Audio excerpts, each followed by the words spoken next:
नमस्कार दोस्तों, train take channel में आपका स्वागत है। दोस्तों, आज से 3 आईपीओ ओपन होने जा रहे हैं और यह जो तीनों आईपीओ हैं वह एक मेन बोर्ड आईपीओ है। तो इन तीनों आईपीओ के रिव्यू पे हम बात करेंगे, इनका फाइनेंशियल एनालिसिस करेंगे कि इनका फाइनेंशियल्स कैसा है। उसके साथ साथ इन आईपीओ की जो रैंकिंग है वह किस हिसाब से है, क्योंकि कुछ ऐसे लोग होंगे जो 1 या 2 लॉट में ही अप्लाई करते हैं, तो उनके लिए कौन सा बेटर ऑप्शंस रहेगा, कहाँ पे अलॉटमेंट के चांसेस ज़्यादा मिल सकते हैं। इन सभी चीज़ों के बारे में हम इस वीडियो में डिटेल में बात करेंगे। तो दोस्तों, आप अंत तक बने रहिएगा और अगर चैनल को आपने सब्सक्राइब नहीं किया है तो चैनल को सब्सक्राइब जरूर कर लीजिएगा। दोस्तों, सबसे पहले हम यहां पे बात करेंगे अर्बन कंपनी आईपीओ। दोस्तों, अर्बन कंपनी आईपीओ 10 सितंबर यानी कि आज से ओपन होने जा रहा है और सब्सक्राइब करने के लिए 12 सितंबर तक यह आईपीओ ओपन रहेगा। इसकी अगर फेस वैल्यू की बात करें तो ₹1 पर शेयर इसकी फेस वैल्यू है और इशू जो प्राइस है वह ₹98 से ₹101 पर शेयर रखा गया है। इसका लॉट साइज 145 शेयर का है। दोस्तों, यहाँ पे आप देखें कि कंपनी आईपीओ के माध्यम से 1900 करोड़ रुपए जुटाने जा रही है, जिसमें से आप देखें कि 472 करोड़ रुपए कंपनी यहाँ पे फ्रेश इशू के माध्यम से जुटा रही है और 1428 करोड़ रुपए ओएफएस के माध्यम से कंपनी जुटाने जा रही है। यानी अगर यहाँ पे आप देखें तो ओएफएस का जो हिस्सा है वह ज्यादा देखने को मिल रहा है कंपेयर टू फ्रेश इशू।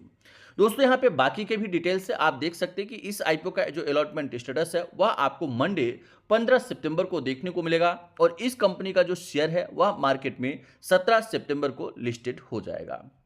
अगर हम इसके फाइनेंशियल्स की बात करें तो आप देखेंगे कि यहाँ पे कंपनी के एसेट्स में ईयर ऑन ईयर बेसिस पे आपको ग्रोथ देखने को मिल रही है। यानी कि अगर आप 31 मार्च 2023 का डेटा उठा के देखें तो 1631 करोड़ रुपए का कंपनी का एसेट्स देखने को मिल रहा था। उसके बाद 2024 में 1638 और 2025 में 2200 करोड़ के आसपास का आपको यहाँ पे एसेट्स देखने को मिल रहा है। अगर टोटल इनकम आप देखें तो उसमें भी ईयर ऑन ईयर बेसिस पे ग्रोथ देखने को मिल रही है। आफ्टर टैक्स प्रॉफिट आप देखें तो 2023 में एक लॉस मेकिंग कंपनी थी, लेकिन आप देखें कि 2025 में यानी 2023 में कंपनी का 312 करोड़ के लॉस में देखने को मिल रही थी, जो कि बढ़ के 200 लगभग 40 करोड़ के आसपास में कंपनी यहां पे प्रॉफिट में देखने को मिल रही है, जो कि इसके लिए अच्छा संकेत माना जा सकता है। उसके साथ ही आप देखें कि कंपनी के ऊपर कोई कर्ज विशेष देखने को नहीं मिल रहा है और इनके पास जो सरप्लस कैश है वह 2646 करोड़ देखने को मिल रहा है, जो कि यह कंपनी के स्ट्रेंथ को दर्शाता है। यानी अभी भी कंपनी के पास रिजर्व जो कैश है वह 2646 करोड़ है, जिसकी वजह से यहां पे कंपनी जो है वह ओएफएस का हिस्सा ज्यादा रख रही है, क्योंकि यहां पे कंपनी को कैपिटल की विशेष रिक्वायरमेंट देखने को नहीं मिल रही है। अब दोस्तों, अगर इसके ग्रे मार्केट प्रीमियम की बात करें तो इनका ग्रे मार्केट प्रीमियम ₹34 पे ट्रेड करते हुए दिख रहा है। इस हिसाब से आप देखें तो यहाँ पे एस्टिमेटेड जो लिस्टिंग गेन है वह लगभग 33% के आसपास देखने को मिल रहा है। यानी पर लॉट के हिसाब से प्रॉफिट का जो एक्सपेक्टेशंस है वह ₹4930 के आसपास देखने को मिल रहा है। हालांकि दोस्तों, जो ग्रे मार्केट प्रीमियम है यह एक अनऑफिशियल डेटा होता है, इसलिए हमें इस पर ट्रस्ट नहीं करना चाहिए। अब दोस्तों, यहाँ पे आईपीओ से रिलेटेड लेटेस्ट अपडेट पाने के लिए आप हमारे Telegram channels IPO review Jitendra Baghel को जरूर ज्वाइन कर लीजिएगा। दूसरा जो चैनल है वह ट्रेडिंग टेक के नाम से है, जहां पे मार्केट से रिलेटेड जो सपोर्ट होते हैं, अपडेट्स होते हैं वो प्रोवाइड किए जाते हैं। लेकिन आईपीओ के लिए हमने अलग से बनाया, क्योंकि यहाँ पे बहुत सारे अपडेट्स हो जाते हैं तो क्लाइंट डिस्टर्ब होते हैं, इसलिए हमने आईपीओ के लिए अलग से बनाया है आईपीओ रिव्यू जितेंद्र बघेल। तो इसको जरूर ज्वाइन करें। कोई भी आईपीओ से रिलेटेड लेटेस्ट अपडेट होते हैं, अलॉटमेंट वगैरह के अपडेट्स होते हैं वो यहाँ पे प्रोवाइड किए जाते हैं, तो आप इस टेलीग्राम चैनल को जरूर ज्वाइन कर लीजिए। अब दोस्तों, यहां पे हम बात करेंगे श्रीनगर आईपीओ के बारे में। दोस्तों, आप देखें कि यह भी आईपीओ 10 सितंबर से ओपन होने जा रहा है और 12 सितंबर तक सब्सक्राइब करने के लिए ओपन रहेगा। इसकी जो फेस वैल्यू है ₹10 पर शेयर देखने को मिल रही है और इसका प्राइस बैंड ₹155 से ₹165 पर शेयर देखने को मिल रहा है। यह कंपनी आईपीओ के माध्यम से 400 करोड़ यानी कि 400.95 करोड़ यानी कि लगभग आप देखेंगे कि यह 400 करोड़ रुपए जुटाने जा रही है, जो कि टोटल यहाँ पे फ्रेश इशू के माध्यम से कंपनी पैसा जुटा रही है, जो कि इसके लिए आप देखें कि कहीं ना कहीं यह पॉजिटिव संकेत बनता है। अब दोस्तों, अगर हम इसके फाइनेंशियल्स की बात करें तो आप देखें कि एसेट्स में भी ईयर ऑन ईयर बेसिस पे ग्रोथ देखने को मिल रहा है। टोटल इनकम में भी आप देखें कि सालाना बेसिस पे यहाँ पे ग्रोथ देखने को मिल रहा है। आफ्टर टैक्स प्रॉफिट में भी ग्रोथ है। उसके साथ साथ इबिडिटा में भी कंटिन्यू ग्रोथ देखने को मिल रही है। कंपनी के पास 123 करोड़ का सरप्लस कैश भी देखने को मिल रहा है, जबकि कंपनी के ऊपर जो कर्ज है वह 123 करोड़ का है।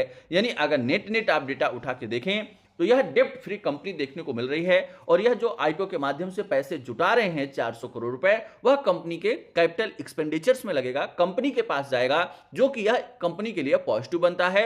और उसके साथ ही अगर आप पी के हिसाब से वैल्यूएशंस देखें तो इस कंपनी का वैल्यूएशंस ठीक ठाक देखने को मिल रहा है, बहुत महंगा वैल्यूएशंस नहीं है, तो यह भी इसके लिए पॉजिटिव संकेत बनता है।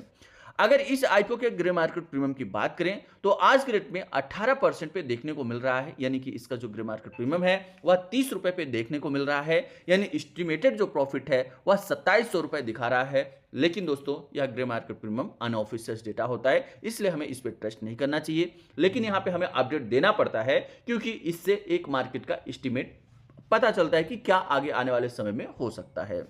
दोस्तों अब इसके बाद अगर हम बात करें देव एक्सीलरेटर्स आईपीओ के बारे में, तो यह आईपीओ 10 सितंबर से ओपन हो रहा है और 12 सितंबर तक यह सब्सक्राइब करने के लिए ओपन रहेगा। इसकी फेस वैल्यू 2 रुपए पर शेयर रखी गई है। इसका जो इशू प्राइस बैंड है वह 56 रुपए से 61 रुपए पर शेयर देखने को मिल रहा है। इसका लॉट साइज 235 रुपए का देखने को मिल रहा है और यह कंपनी जो टोटल आईपीओ जुटा रही है वह फ्रेश इशू के माध्यम से, आईपीओ के माध्यम से कैपिटल जुटा रही है। यहाँ पे आप देखें कि यह कंपनी आईपीओ के माध्यम से 143 करोड़ रुपए जुटाने जा रही है, जो कि टोटल यहां पे फ्रेश इशू के माध्यम से देखने को मिल रहा है, जो कि यह कंपनी के लिए पॉजिटिव संकेत बनता है। अब दोस्तों अगर हम यहां पे बात करें कंपनी के एसेट्स में, तो आप देखें कि ईयर ऑन ईयर बेसिस पे एसेट्स में ग्रोथ देखने को मिल रही है, उसके साथ साथ टोटल इनकम में भी ग्रोथ देखने को मिल रही है। आफ्टर टैक्स प्रॉफिट में आप देखें कि लगभग 2023 में कंपनी 12 करोड़ से ज्यादा के माइनस में देखने को मिल रही है, जो कि लगभग आप देखें कि 1.74 करोड़ के आसपास के प्रॉफिट में यहां पे कंपनी देखने को मिल रही है। और उसके साथ ही आप दोस्तों देखें कि कंपनी के ऊपर 130 करोड़ रुपए का कर्ज देखने को मिल रहा है और कंपनी मात्र आप देखें कि लगभग 140 करोड़ रुपए यहां पे आईपीओ के माध्यम से 43 करोड़ रुपए जुटा रही है। यानी कि यह आईपीओ के बाद अगर ये कंपनी अगर देखा जाए तो जो पैसे जुटा रही है उससे अगर वो डेप्ट फ्री कर देती है तो कंपनी में जो कैपिटल एक्सपेंडिचर्स है वो पूरे नहीं होंगे। तो कहीं ना कहीं आप देखें कि यह थोड़ा सा इसके लिए नेगेटिव देखने को मिल रहा है, क्योंकि यह एक छोटे इशू साइज की कंपनी है और इसके ऊपर कर्ज जो है वो उसके कंपेरिजन में ज्यादा देखने को मिल रहा है। अब इसके साथ अगर हम वैल्यूएशंस की बात करें तो आप देखें कि इसका जो पी है वह लगभग 233 के मल्टीपल्स देखने को मिल रहा है और उसके साथ आप देखें कि पोस्ट आईपीओ यह 315 होगा, जो कि कहीं ना कहीं वैल्यूएशंस भी हाई देखने को मिल रहा है। और डेब्ट टू इक्विटी जो है वह 2.39 देखने को मिल रहा है। जो डेब्ट टू इक्विटी है वह 0.5 के नीचे हो तो वह उस कंपनी के लिए अच्छा माना जाता है। तो इस लिहाज से आप देखें तो कहीं ना कहीं यह कंपनी जो है वैल्यूएशंस के लिहाज से महंगी देखने को मिल रही है। तो दोस्तों अगर इसके हम ग्रे मार्केट प्रीमियम की बात करें तो इनका ग्रे मार्केट प्रीमियम 14% के आसपास देखने को मिल रहा है, यानी कि 9 रुपए पे देखने को मिल रहा है।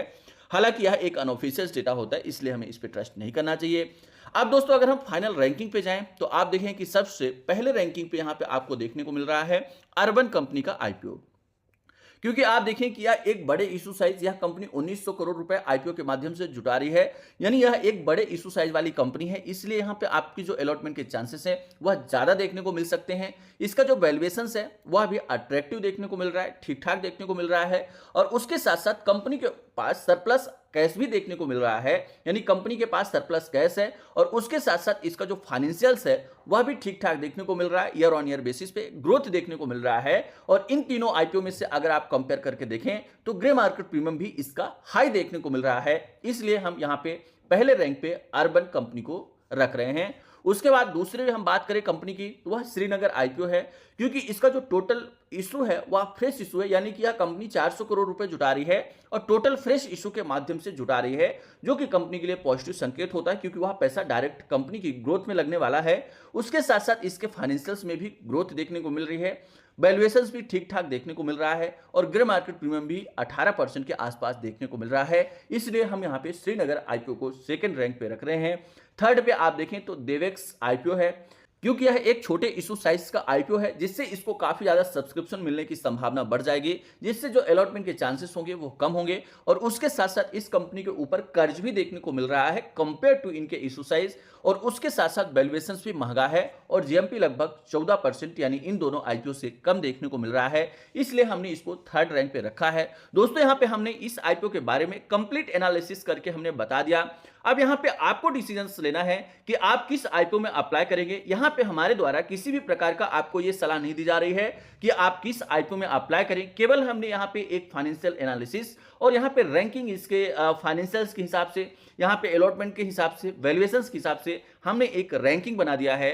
बाकी आपको डिसाइड करना है कि आप किस आईपीओ में अप्लाई करेंगे। तो दोस्तों एक बार कमेंट करके जरूर बताएं कि आप किस आईपीओ में अप्लाई करने जा रहे हैं। यहाँ पे जो भी चीजें हमने आपको बताया यह केवल एजुकेशनल पर्पज के लिए है, कोई भी बाय सेल या होल्ड की रिकमेंडेशन नहीं है। दोस्तों किसी भी प्रकार का फाइनेंशियल डिसीजन लेने से पहले आप अपने फाइनेंशियल एडवाइजर से कंसल्ट जरूर करें और इसी तरह के अपडेट्स पाने के लिए चैनल को सब्सक्राइब करें, वीडियो को लाइक करें, साथ में बेल आइकन प्रेस करें। धन्यवाद, नमस्कार।